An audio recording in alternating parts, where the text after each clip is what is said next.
आदाब, नमस्कार, अस्सलाम वालेकुम। मैं हूं शमशाद अली मसूदी और आप देख रहे हैं लोकतंत्र का पाया। आज हम मौजूद हैं अमन समाज पार्टी के राष्ट्रीय कार्यालय दिल्ली में। उनके राष्ट्रीय अध्यक्ष MD नाजिर साहब हमारे साथ मौजूद हैं। उनसे चर्चा करेंगे लोकसभा चुनाव की। 2024 लोकसभा चुनाव बहुत नज़दीक है।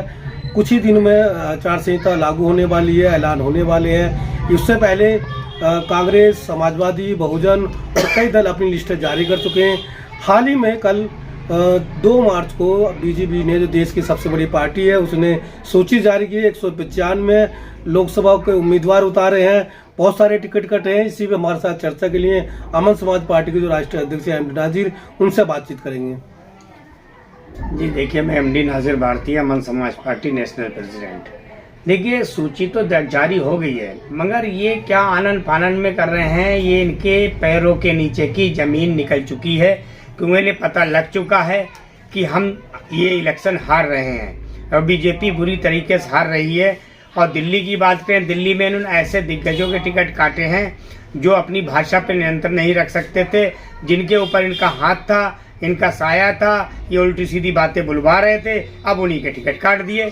कह रहे हम नाजिर साहब, आपने डिमांड करी जनता ने इनके टिकट काट दो, तो आपकी बात को हाँ करें। नहीं है, जनता की बात पे नहीं है। इन्होंने अपना एक ग्राफ बनाया, उसके पता है मीनाक्षी लेखी जी जो हैं, जो उसमें मंत्री भी हैं, एक तरीके विदेश मंत्री का कारोबार संभाल रही हैं, उन्हें टिकट ना देना, हर्षवर्धन जी को टिकट ना देना, तो BJP की ये हड़बड़ाहट नहीं तो क्या है। उनकी बात क्यों नहीं करते, रमेश भिदोड़ी की और प्रवेश शर्मा की?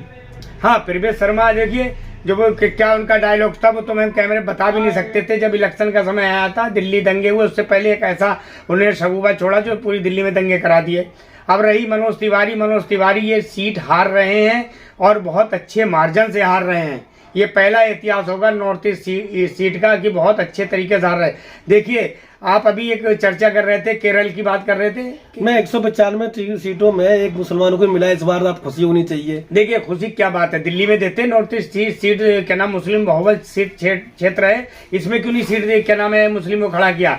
देखिए, वो एक सीट जो है इनकी मजबूरी है, उसके तहत उन्होंने दी है। बाकी अगर देना था तो 20%, ये BJP सरकार कहती है कि मुस्लिम 20% है। अरे हमारे हिसाब से तो 30% है, मगर अगर 20% के हिसाब से भी अगर लगाया जाए तो 40-50 MP क्या नाम है बनते हैं, उस हिसाब से देते टिकट, क्यों नहीं दिए? क्योंकि पिछली 2 बार से 2014-2019 में एक ही मुस्लिम को उम्मीदवार नहीं बनाया है, तो कम से कम पहली लिस्ट भी जारी हुई, एक उम्मीदवार है, आगे पता नहीं कितने उम्मीदवार मुस्लिम आएंगे। देखिए, ये कुछ नहीं, सिर्फ दिखावा है। अभी इलेक्शन आते आते हो सकता है उसका भी टिकट कट जाए, हो सकता है कट जाए, क्योंकि इनका जो ग्राफ है, इनका एक ग्राफ ये है कि मुस्लिम मुक्त विधानसभा, मुस्लिम मुक्त पार्लियामेंट, मुस्लिम मुक्त राज्यसभा, ये इनका प्लान चल रहा है। अगर ये देश की जनता अब भी नहीं जागी तो कब जागेगी? अगर ये बात आप BJP पर लागू करते हैं तो समाजवादी ने अभी 3 राज्यसभा में भेजे, एक भी मुस्लिम नहीं भेजा। अभी और दल राज्यसभा, अभी अब दिल्ली की बात करें तो जो आम आदमी पार्टी सत्ताधारी है, अभी 11 राज्यसभा मेंबर भेजे, उनमें एक ही मुस्लिम नहीं है। उन पे तो सवाल दाग नहीं है। हाँ, मैं उन पे भी सवाल दाग रहा हूँ। देखिए, रही सापा की बात, अखिलेश यादव की बात, देखिए मुलायम सिंह जी जो थे वो एक अलग तरीके के नेता थे, अखिलेश जी उन तक नहीं पहुंच सकते। दूसरी बात ये है, इन्होंने क्या नाम मुस्लिम वोटरों से इनके MP बनते हैं, MLA बनते हैं, राज्यसभा में मुस्लिम को नहीं दे रहे। ये सब BJP के इशारों पर काम कर रहे हैं। इन्हें ED का और दुनिया भर की उसका वास्ता देके आम आदमी पार्टी भी इसमें शामिल है। आम आदमी तो मुस्लिम विरोधी पार्टी है, बेवकूफ बना रही है मुसलमानों को, लूट रही है उन्हें। सच्चाई है, क्योंकि एक बार आम आदमी पार्टी को मुसलमान दबा के वोट दे रहे हैं। अब पता लग जाएगा कितना दबा के वोट देगा। ये तो अगर फैसला ना हुआ होता, इनका इंडिया गठबंधन न हुआ था, इसे तो मुंह की खानी पड़ती जैसे पिछली बार खाई है।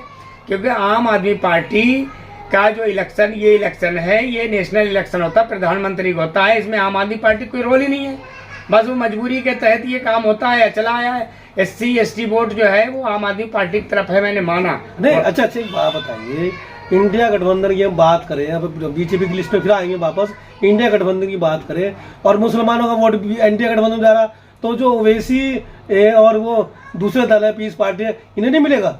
देखिए, मैं तो ये चाहता हूँ, गठबंधन अपनी जगह है, मगर जो मुस्लिम कैंडिडेट जहाँ खड़े होते हैं वहाँ मुस्लिम कैंडिडेट को इन्हें मजबूत करना चाहिए। एक बात है, जब तुम्हारा लीडर नहीं होगा पार्लियामेंट में बोलने वाला, फिर किससे करोगे? आज ओवैसी साहब हैं, शेर की तरह दहाड़ते हैं, बातें करते हैं, अच्छी बात है। मैं अमन समाज पार्टी से हूँ, मेरा जबकि उस पार्टी से कोई लेना देना नहीं, मगर जो अच्छा काम करता है उसकी हम तारीफ करेंगे। मुस्लिम की जो हक की बात करता है, हकूक की बात करता है, वो ओवैसी साहब हैं। और उन्हें मुस्लिम क्या नाम है बीजेपी एजेंट कहा जाता है। मैं तो उन लोगों के मुंह पे एक तमाचा मारना चाहता हूँ। मुस्लिम क्या नाम है उसे बीजेपी एजेंट कहते हैं। कोई किसी का एजेंट नहीं है। अगर तुम्हारे लिए कोई जो सच्चे दिल से काम कर रहा है उसके लिए काम करो। क्योंकि देखिए, अगर तुम्हारा कोई रहनुमा, तुम्हारा कोई नेता अगर नहीं बनेगा, और जो बीजेपी चाहती है कि मुस्लिमों का कोई नेता ना बने, मुस्लिमों का कोई रहबर ना हो, वही तुम काम कर रहे हो। अरे यार कैसी बात कर रहे हैं। समाजवादी में मुलायम सिंह यादव, अखिलेश यादव, बिहार में लालू प्रसाद यादव, दिल्ली में केजरीवाल, और अलग अलग स्टेटों में अलग अलग मुसलमानों की बात करते हैं, उनकी टिकट देते हैं, विधायक बनाते हैं, रेसो मुख्यमंत्री बनाते हैं। कैसी बात कर रहे हैं। मुझे एक बात बताइए, जितने भी हुकूमतें हैं, जितने सरकारें हैं, जितनी पार्टियां हैं, मुस्लिम मुख्यमंत्री कितने बनाया आज तक? मुझे इसका जवाब दे दो ना। चाहे मुलायम सिंह हो, चाहे मायावती हो, चाहे क्या नाम है आम आदमी पार्टी हो, क्या कभी इन्होंने मुस्लिम कैंडिडेट की या मुस्लिम किसी लीडर की इन्होंने हिमायत की है? नहीं की है। इन्होंने सबसे पीछे दरी बिछाने का काम कराया, उनसे डोनेशन लेने का काम किया। इन्होंने मुसलमानों के लिए कुछ नहीं किया, सिर्फ दिखावा है। देखिए, मुसलमानों की बात जब होती है जब उन्हें भागीदारी पूरी मिले। जितनी जिसकी संख्या उतनी उसकी भागीदारी होनी चाहिए। इसी के फार्मूले पर काम होना चाहिए। अमन समाज पार्टी इसी बात पे काम करेगी, लड़ेगी, मरेगी, मगर इनसे ये अपना हक लेके रहेगी। हमें अपना हक चाहिए। अच्छा, जिस तरह से हम बात कर रहे हैं बीजेपी की लोकसभा की लिस्ट की जा रही है बात, 195 में एक मुस्लिम को भी टिकट हुआ है। अभी बाकी दो तीन लिस्टों में बाकी उम्मीदवार भी आएंगे। तो क्या अपेक्षा की जा सकती है उत्तर प्रदेश, राजस्थान, मध्य प्रदेश या बिहार या पश्चिम बंगाल में भी बीजेपी मुसलमानों को उम्मीदवार बनाएगी? नहीं, मुझे तो नहीं लगता बीजेपी उम्मीदवार बनाए, और ना मुझे लगता अखिलेश यादव जी ज्यादा सीटों मुसलमान को टिकट दें, क्योंकि वहीं ये टिकट देंगे जहां इनकी मजबूरी होगी, बहुत परेशान होंगे। देखिए, आजकल इन्होंने राजनीति इस मुद्दे पे ऐसे मोड़ दी, इतनी गंदी राजनीति कर दी है, इसका कोई इन्होंने राजनीति का जो स्तंभ और जो वजूद है उसे मिटा दिया इन पार्टियों ने। नहीं, देश के प्रधानमंत्री नरेंद्र मोदी कहते हैं सबका साथ, सबका विकास, सबका समर्थन। तो क्या नहीं लगता कि मोदी जी जो है देश के प्रधानमंत्री जो सबका साथ के विकास की बात करें, हाँ, सबका समर्थन की बात कर रहे हैं? अगर मोदी जी सबका साथ सबका विकास चाहते तो राज्यसभा से एमपी मुस्लिम भी लेते, उन्हें मंत्रिमंडल में जगह देते। अब्बास साहब थे, उन्हें निकाल के फेंक दिया। शाहनवाज साहब थे, उन्हें निकाल के फेंक दिया। ऐसे मुस्लिम जन कितने लीडर थे, सबको आज किनारे कर दिया। तो सबका साथ सबका विकास कहाँ है? बता दीजिए आप कहाँ है? कहीं भी नहीं है। सिर्फ ढकोलचेबाजी है, बेवकूफ़ बनाने के फार्मूले हैं। इंटरनेशनल में जो छवि खराब हो रही है भारत सरकार की, वो सिर्फ मोदी सरकार की वजह से हो रही है। और इनके नेता कहते हैं हमारे मोदी ने ये कर दिया, वो कर दिया। अरे आप छवि की बात कर रहे हैं, पूरी दुनिया में देश का डंका वगैरह, और उसके बाद भी अभी लोगों का कहना कि अब की बार 400 पार की नारा लगाया। हाँ। तो क्या 400 पार नहीं होगा? 400 पार सीट नहीं होंगी, 400 पार पेट्रोल डीजल होगा। और भी चीजें हैं जो 400 पार होंगी, उन्हें महंगा कर रहे हैं। इनका मतलब यही है, इनका बस चले तो आटा भी 405 के पार कर दें। देखिए, 405 सीटें नहीं आ रही बीजेपी पे, आप लिख लो, हम भी लिख के देते हैं। हम राजनीति पार्टी छोड़ देंगे, राजनीति छोड़ देंगे। अगर ये 405 लिया है, ये जिंदगी में नहीं ला सकते। अब तो इन्हें अपनी हुकूमत बचानी में मुश्किल हो रही है। कितने लोग 28-29 पार्टियों का गठबंधन है, उसके बाद भी क्या नाम है ये तरीके की बातें हैं, इस तरीके की हरकतें हैं इनकी। क्या कर सकते हैं ये लोग? कुछ नहीं कर सकते, सिर्फ जनता को बेवकूफ़ बनाने के अलावा। आज महंगाई कहाँ है और रोजगार कहाँ है और दवाई और स्वास्थ्य सेवा कहाँ है? सब धरातल पे 0/0 है।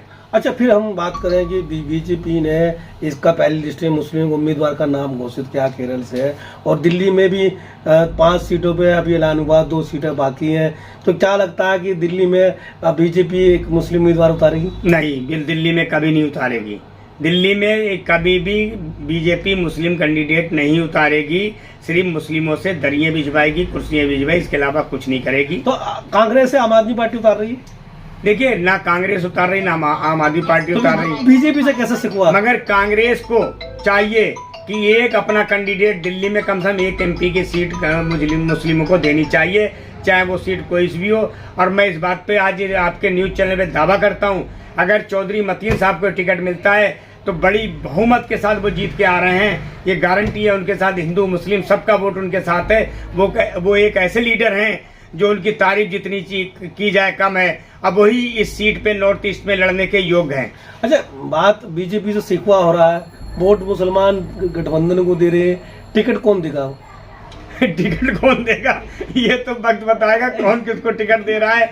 ये तो हाईकमान बताएगा उनका कौन किसको दे रहा है, क्या कर रहा है, समझ से परे। मेरा सवाल ये था कि शिकवा बीजेपी से और टिकट गठबंधन भी नहीं दे रहा, तो भी मुसलमान क्या करें? मैं वही कह रहा हूँ, गठबंधन को देना चाहिए। अगर गठबंधन नहीं दे रहा है तो मैं मुस्लिमों से यही अपील करूंगा, दिल्ली की जनता से, एमपी चाहे किसी भी पार्टी बने, मगर इनका बाइकआउट कर दो। अगर हमारे मुस्लिम भाई को ऐसे में एसडीपीआर असदुद्दीन ओवैसी के एएमआईएम उम्मीदवार उतार देती है, तो आप जैसे सबसे पहले आगे कहेंगे कि बीजेपी को जिताने के लिए आगे गठबंधन को हरा रही है। देखिए, अगर इन्होंने मुस्लिम किसी को चेहरे को टिकट नहीं दिया, उसमें एसडीपीआई हो, एमआईएम हो, अमन समाज पार्टी हो, और पार्टी मिलके हम एक काम करेंगे कि हम अपने कैंडिडेट उतारेंगे और फिर पुरजोर से लड़ाएंगे, सीधी बात है। अच्छा, ये थे हमारे साथ एमडी नाजिर साहब, जो बेलोस बेखौफ बीजेपी की लिस्ट की जो चुनावी लिस्ट आई है उस पर अपनी बात कह रहे थे। लेकिन सोचने की बात यह है कि देश की तमाम राजनीतिक पार्टियां क्या मुसलमानों को सिर्फ वोट के लिए इस्तेमाल करती हैं, या उनको लोकसभा का उम्मीदवार बना के उन्हें जिता के पार्लियामेंट भेजने का भी काम करती है? ये नहीं, ये दीगर बात है। लेकिन जैसी लिस्ट बीजेपी की आई है, तमाम राजनीतिक दलों ने उस पर उंगली उठानी शुरू की है। क्या बाकी दलों पे भी राजनीतिक लोग उंगली उठाएंगे? अगर ऐसा कुछ होता है तो हम अगली खबर में जरूर बताएंगे। बने रहिए हमारे साथ। अगर हमारी वीडियो अच्छी लगे तो लाइक करना ना भूलें।